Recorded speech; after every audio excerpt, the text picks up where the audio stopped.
नुसते मावळेच वाडं बघत नव्हते. या दगडातला प्रत्येक चिराना चिरान, दगड ना दगड या राजाचे पाखरासारखे वाड बघत होता. आणि तो राजा त्या भगव्या कपडे घालून, राजांच्या डोळ्यातून पाणी येत होतं. कसे तरी राजे पाणी आपल्या डोळ्यातून लपवत होते.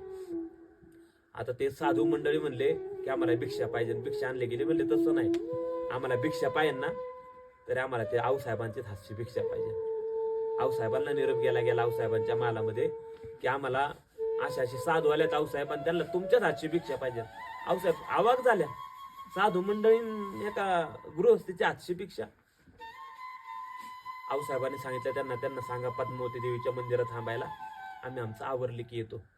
आऊसाहेब एक तर एवढ्या खचून गेल्या होत्या, मान लुटू लुटू हलत होती. आऊसाहेब पद्मावती मातेच्या मंदिरामध्ये गेल्या. राजांना चावू लागली होती, कधी एकदा माझ्या आईला बघतो. दादांनो, सारी भगव्या वेशात ती साधू मंडळी उभी असताना आऊसाहेबांचं आगमन त्या पद्मावती मंदिरात झालं. तिथं आपण सकाळी दर्शन घेतलं.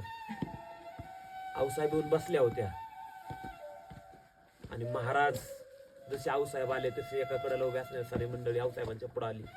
सगळ्यांनी झुकून आऊसाहेबांना मुजरा केला. दादांनो, महाराजांच्या पुढे असणारे ती काय 3 साधू होते. 3 साधूच्या आडून माझा राजा आपल्या आईला पाहत होता. 6 महिन्यानंतर 7-8